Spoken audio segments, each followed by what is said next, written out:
kategori kelompok 5 yang beranggotakan ada Dini Karyata dan 3 Destiani. Kami akan mempresentasikan materi mengenai pengukuran kinerja keuangan perusahaan yang akan dibacakan oleh 3 Destiani. Isi presentasinya yaitu ada metode EVA. Yang pertama ada indikator pengukuran EVA, yang kedua tahap penentuan EVA, dan yang ketiga ada kasus, dan yang kedua metode LVA. Yang pertama ada indikator indikator pengukuran LVA, tahapan perhitungan LVA, dan contoh kasus. Yang ketiga metode CFA, manfaat CFA, penggunaan dan kelemahan LVA, dan contoh kasus. Selanjutnya akan dibacakan oleh Dida.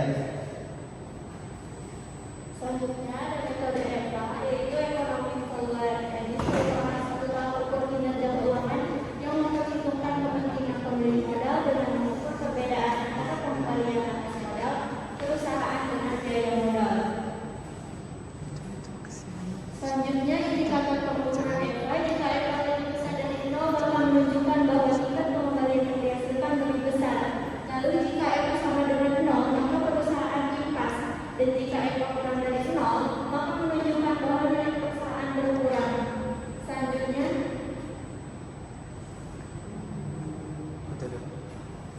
Selanjutnya tahapan perhitungan EVA, yaitu pertama kita menghitung manfaat sama dengan laba usaha dikurangi pajak. Yang kedua invest kapital sama dengan total utang dan ekuitas dikurangi utang di jangka pendek. Yang ketiga menghitung WACC, yaitu D dikali RD dikali 1 dikurangi tax ditambah E dikali RE. Selanjutnya kita menghitung cost of debt. Yang pertama kita menghitung tingkat modal atau D. Yang pertama total utang dibagi total utang dan ekuitas dikali 100%. Yang kedua total modal dari ekuitas itu total ekuitas dibagi total utang dan ekuitas dikali 100%. Cost of debt beban bunga dibagi total utang dikali 100%. RE revolusi setelah pajak dibagi total ekuitas dikali 100%. Tax beban pajak dibagi revolusi sebelum pajak dikali 100%. Selanjutnya menghitung kapital charge, yaitu WACC dikali invest kapital, dan terakhir menghitung EVA, yaitu manfaat dikurangi kapital charge. Selanjutnya di sini ada contoh kasus. Contoh kasusnya dari PT RAG Yasua Cember dan TBK periode 31 Desember tahun 2016-2017. Rumus EVA tadi nomor dikurangi kapital. Nomor di sini pada tahun 2016 laba usahanya 533.549 miliar 210.474 dan pajaknya 121.816.660. Maka nomornya 411.233.203.814. Yang kedua ada invest kapital, yaitu total utang dan ekuitas dikurangi utang jangka pendek. Pada tahun 2016 di sini total utang dan ekuitasnya itu 7.434.430.847. Yang kedua utang jangka pendeknya itu 3.917.294.429.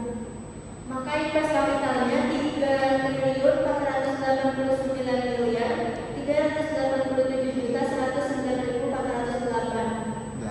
Selanjutnya kita menghitung WACC, di mana kita menghitung tingkat modal terlebih dahulu, yaitu total utang pada tahun 2016 4.443.128.834. Total utang dan ekuitasnya di sini 7.424.604.403.847. Maka tingkat modalnya adalah 0,5. Yang selanjutnya kita menghitung RD, yaitu beban bunga dibagi total utang dikali 100%. Yang dimana pada tahun 2016 beban bunganya 154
Selanjutnya, menghitung tax yaitu beban pajak pada tahun 2016 121 miliar 816 juta 6.660. Selanjutnya laba bersih sebelum pajak yaitu 333 juta 333 miliar 536 juta 614.051. Maka taksnya di sini adalah 0,32. Yang terakhir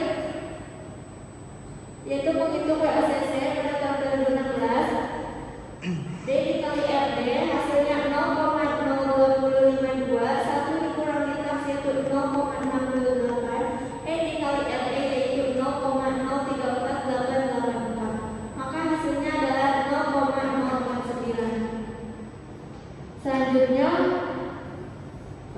capital charge yaitu WACC dikali invest capital. Pada tahun 2016 WACC di sini 0,049 dan invest capitalnya 3.489 miliar 387 juta 109.418. Maka capital charge-nya 170 miliar 979 juta 968.361. Yang terakhir menghitung EPA yaitu nopat dikurangi capital charge. Pada tahun 2016 nopat di sini 409 miliar 733 juta 203.814 dan capital charge-nya 170 miliar 979 juta 968.361. Maka EPA-nya 240 miliar 353 juta 235.453. Berdasarkan perhitungan metode EVA, PT EVA Jaya Swastika dan TBK pada periode 31 Desember tahun 2016 dan 2017 adalah EVA lebih besar dari 0, yang berarti kinerja keuangan perusahaan baik dan perusahaan mampu menghasilkan tingkat kembalian operasi yang melebihi biaya modal. Selanjutnya metode EVA yang didasarkan oleh Denny Karya. Selanjutnya ada metode FA, nilai tambah pasar market atau volume market. Tadi adalah jumlah kekayaan yang dapat didapat oleh sebuah perusahaan untuk kepentingan sebuah perusahaan tersebut. Kan marketnya itu di MPA sendiri adalah nanti keuangan yang mengukur perbedaan antara kapasitas pasar perusahaan dan modal yang digunakan. Selanjutnya indikator keunggulan MPA ini, jika MPA lebih dari 0, hal itu menunjukkan manajemen telah berhasil membedakan nilai tambah melalui pertumbuhan nilai kapasitas pasar atau saham yang diterbitkan atau perusahaan mampu saham di pasar dengan harga premium. Lalu jika MPA sama dengan hal ini menunjukkan manajemen tidak berhasil memberikan nilai tambah atau keunggulan melalui pertumbuhan nilai kapasitas pasar atas karena harga saham di pasar di dalam pasar dengan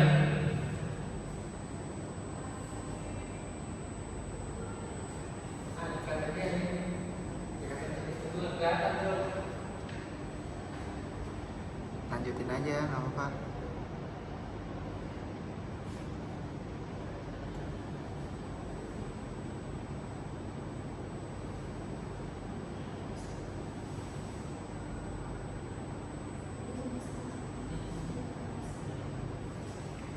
jadi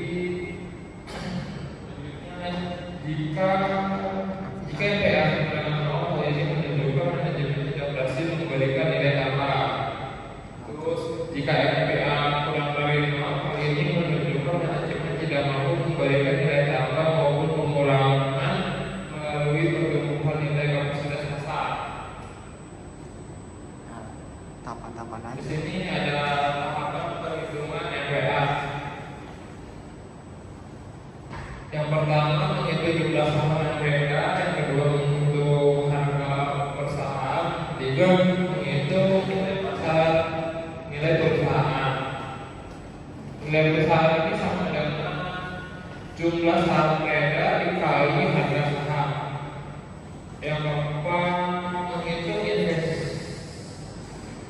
capital atau ISEC sama dengan total utang dan ekuitas dikurangi utang jangka pendek. Yang kelima menghitung nilai NPA sama dengan nilai perusahaan dikurangi invested capital.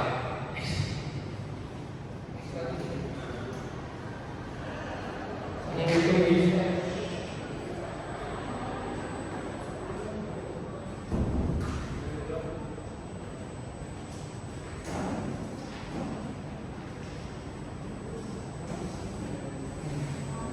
di sini metode rumus NPA pada konteks era jaya semester TBK periode 2016-2017. Rumus NPA dengan nilai perusahaan dikurangi invested capital atau ISEC.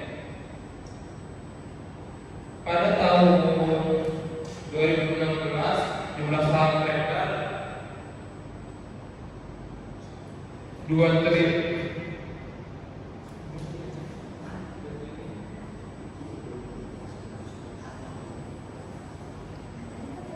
Pada tahun 2016 jumlah saham beredar 2.900.000.000 dengan harga saham 600, nilai perusahaan 1.740 miliar.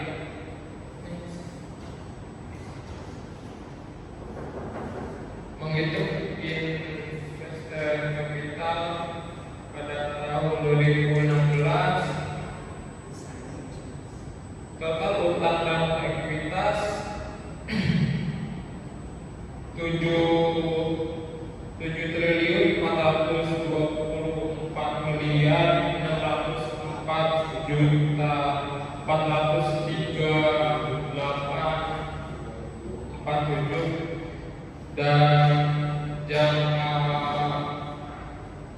utang jangka pendek pada 2016 3 triliun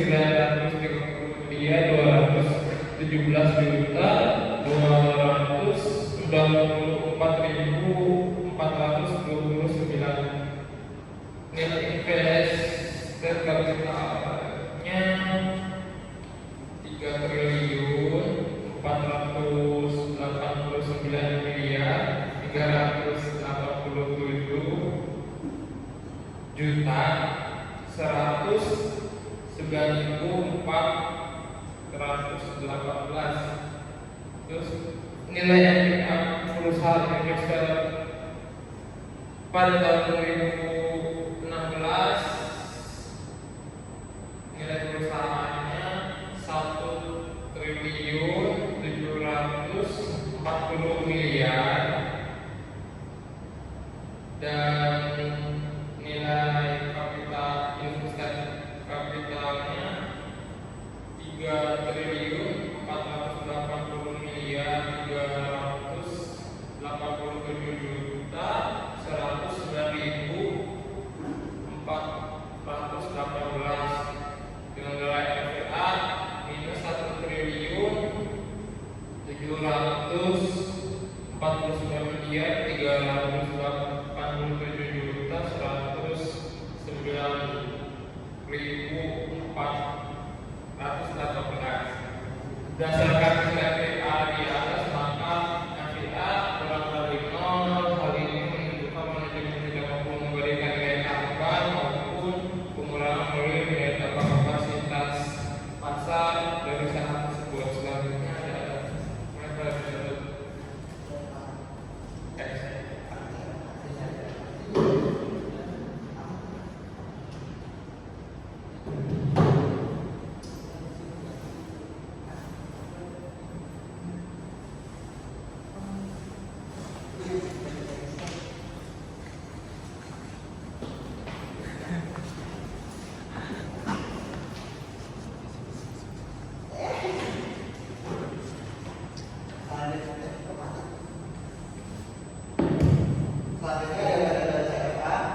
468 miliar 966 juta 266.305. 2016 capex-nya membayar pajak 148 miliar 640 juta 923.660.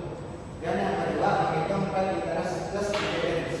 Tahun 2016 paid interestnya adalah 150 miliar 632 juta 255.545. Dividensnya 58 miliar. Hasil penjumlahannya 208 miliar 832 juta 255.545. Yang ketiga ada menghitung CFA. Kan 2016 CFA operating cash flow dikurangi capex dikurangi paid interest plus dividends. Operating cash flow-nya 1 triliun 320 miliar 325 juta 242.645 dikurang 148 miliar 640 juta 923.660 dikurang 208 miliar 832 juta 255.545. Hasilnya 1 triliun 111 miliar 493 juta 87.100.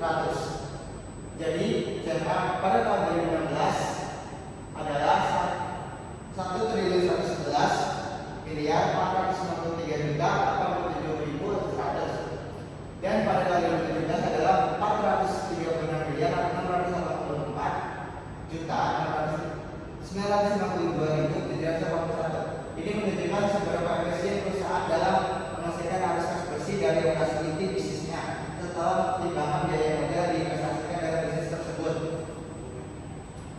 Kesimpulannya adalah EVA, MVA, dan CFVA adalah alat yang digunakan dalam analisis keuangan untuk mengukur kinerja perusahaan dari berbagai sudut pandang. EVA fokus pada laba bersih dan biaya modal, sedangkan MVA mengukur nilai pasar perusahaan. Sementara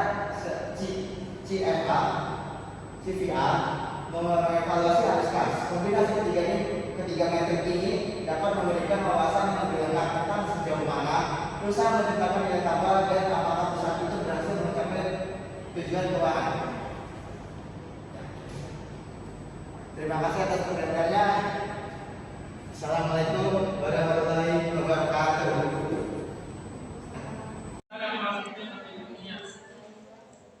Apa ya?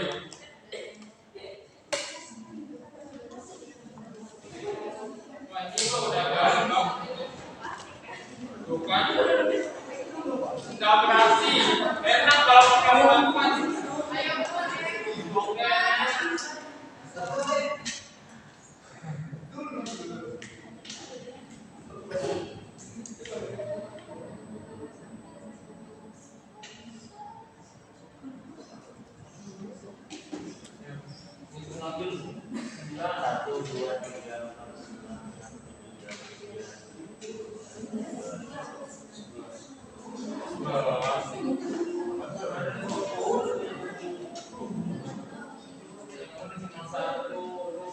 Jelasin.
Udah semua di tangan.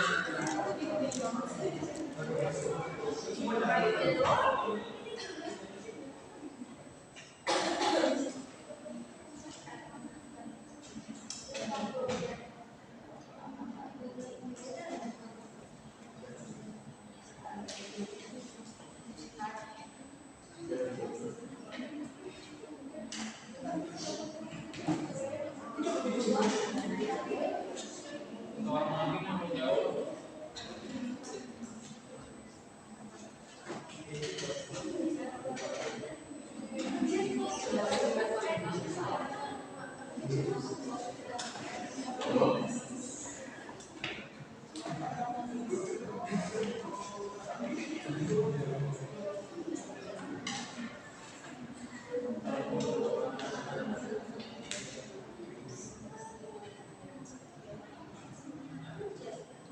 Yang gampang.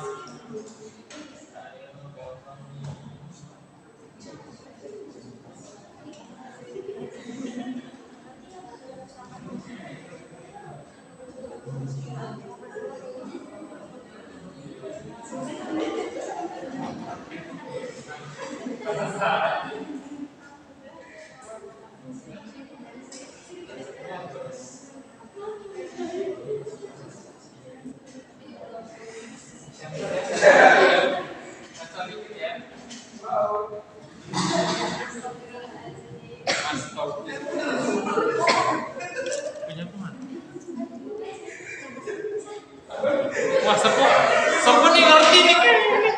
Sepuh nih ngerti nih kayaknya.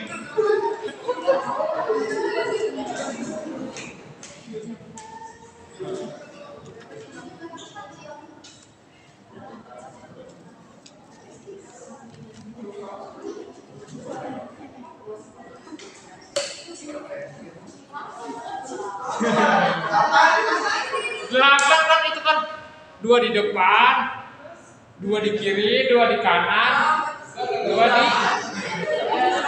di belakang.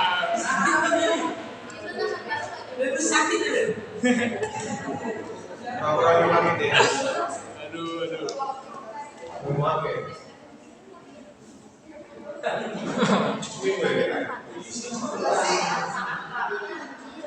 Empatnya kan dikali. Lagi main. Ayo lo dikasih yang susah lagi tuh. Mampus lu mikir.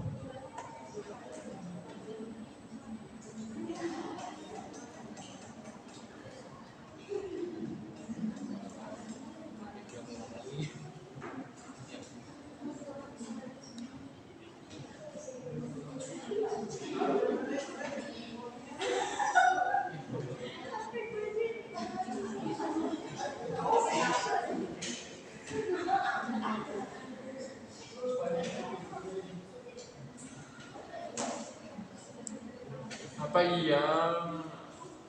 Salah nih, jawabannya salah. Jawabannya salah.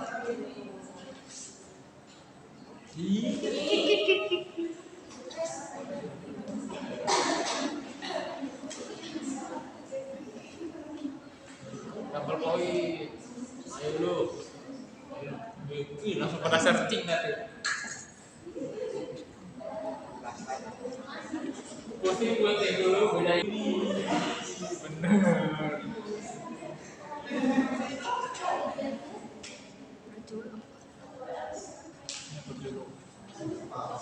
Salah.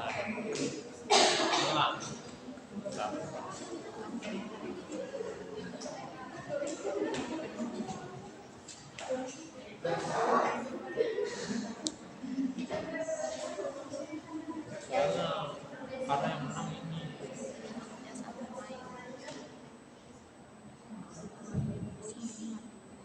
Iya. Gimana itu?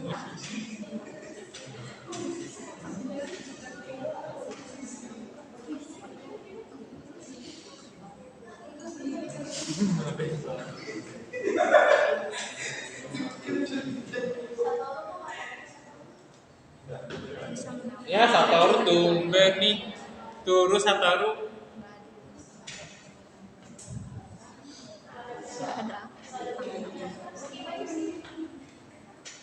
Iya, ada enggak. Ya, ini mah udah pasaran sih.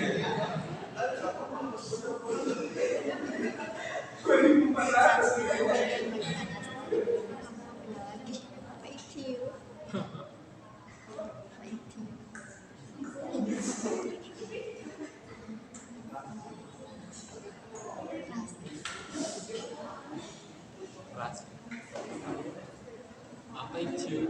Nggak usah cengengesan gitu dong. Soalnya lu pengejar. 100 tuh. Minjem 100 supaya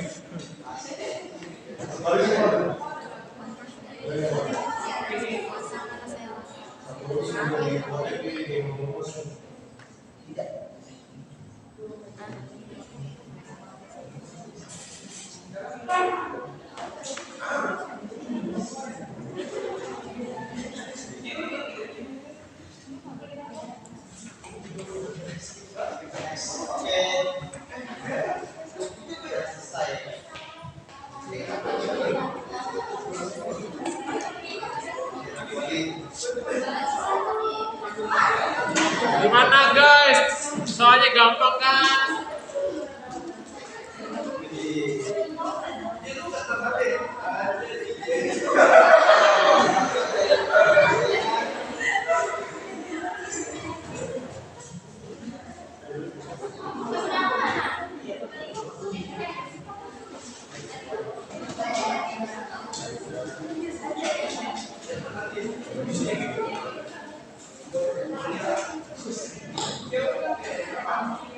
Yang maju yang berasa punya.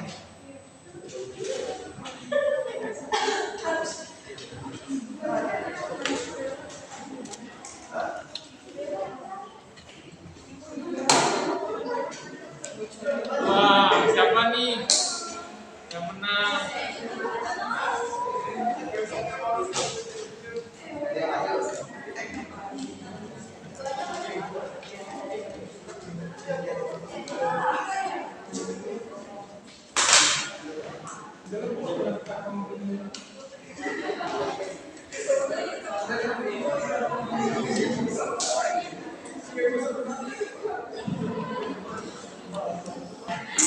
Ayo guys, siapa yang menang maju?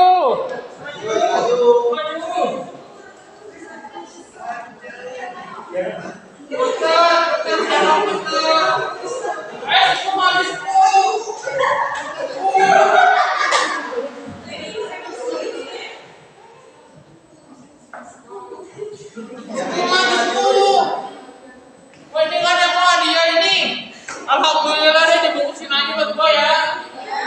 Alhamdulillah, terima kasih.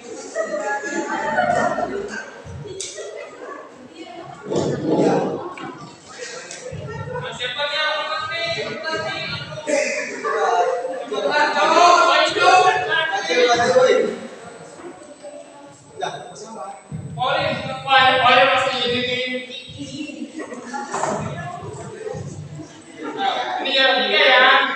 Saya sebutkan kepala. Ada yang tiga nih. Ayo, siapa? Tiga. Perkenalkan, nama saya Sika Lermawati dari kelompok 11.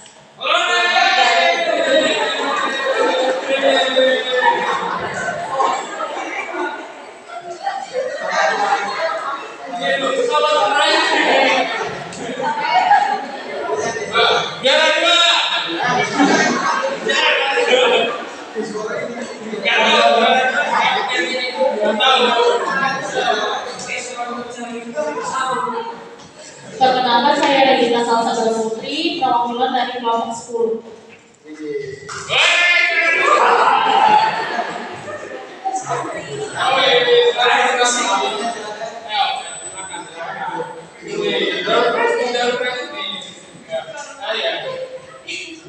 Assalamualaikum warahmatullahi wabarakatuh. Perkenalkan, Perkenalkan, saya Ovina Damayanti, perwakilan dari kelompok 1 juara 1. Terima kasih. Asik, boleh kasih. Sekian. Gini dulu. Tadi yang pertanyaan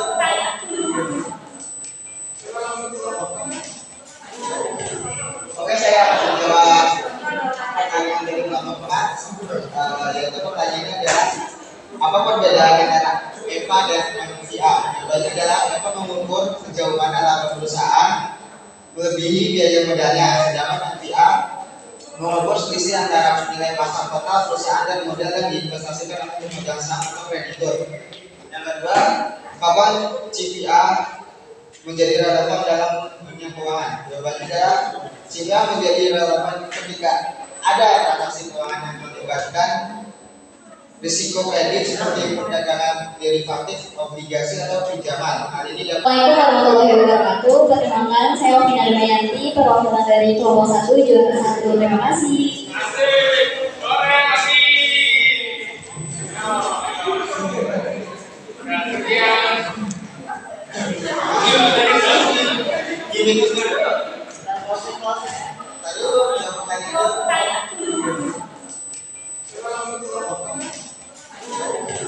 Oke, saya akan menjawab pertanyaan dari kelompok 4. Yaitu pertanyaannya adalah apa perbedaan antara EVA dan MVA? Jawabannya adalah EVA mengukur sejauh mana laba perusahaan melebihi biaya modalnya, sedangkan MVA mengukur selisih antara nilai pasar total perusahaan dan modal yang diinvestasikan oleh pemegang saham atau kreditur. Yang kedua, kapan CVA menjadi relevan dalam dunia keuangan? Jawabannya adalah CVA menjadi relevan ketika ada transaksi keuangan yang melibatkan risiko kredit seperti perdagangan derivatif, obligasi atau pinjaman. Hal ini dapat membantu mengukur risiko gagal bayar dalam transaksi tersebut.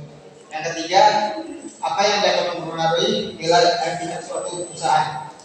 Jawabannya adalah nilai NPV perusahaan dapat dipengaruhi oleh perubahan harga saham, kinerja operasional, atau perubahan dan ekspektasi pasar terhadap perusahaan. Jika nilai NPV meningkat, hal ini dapat menentukan perusahaan menciptakan nilai ekonomi. Terima kasih.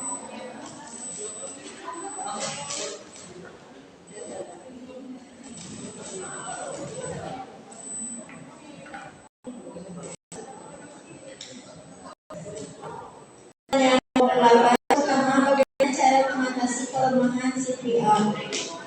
Jawabannya, untuk mengatasi dalam mencapai atau meningkatkan CVA ada beberapa langkah. Yang pertama, evaluasi strategi bisnis. Yang kedua, peningkatan efisiensi operasional. Yang ketiga, fokus pada peningkatan pendapatan. Yang keempat, analisis keuangan rutin. Yang kelima, evaluasi dan peningkatan kinerja karyawan. Yang kedua, data-data apa saja yang diperlukan dalam perhitungan CVA? Sebutkan. Jawabannya, yang pertama itu data transaksi, kurva diskon, data ekonomi makro, data historis, dan kebijakan manajemen risiko. Yang ketiga, apakah ada metode lain untuk mengukur kinerja prestasi manajer pusat investasi selain apa? Jawabannya iya, ada beberapa metode lain yang digunakan untuk mengukur kinerja, yaitu adalah dengan metode ROI atau Return on Investment, yaitu rasio yang membandingkan keuntungan bersih yang diperoleh dari investasi dengan jumlah modal yang diinvestasikan. Tapi kita makan guys sekali.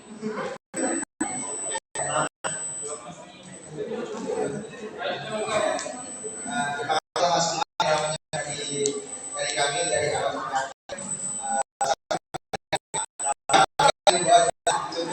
Sekian presentasi dari kelompok kami. Tepuk tangan untuk kita semuanya. Terima kasih. Assalamualaikum warahmatullahi wabarakatuh.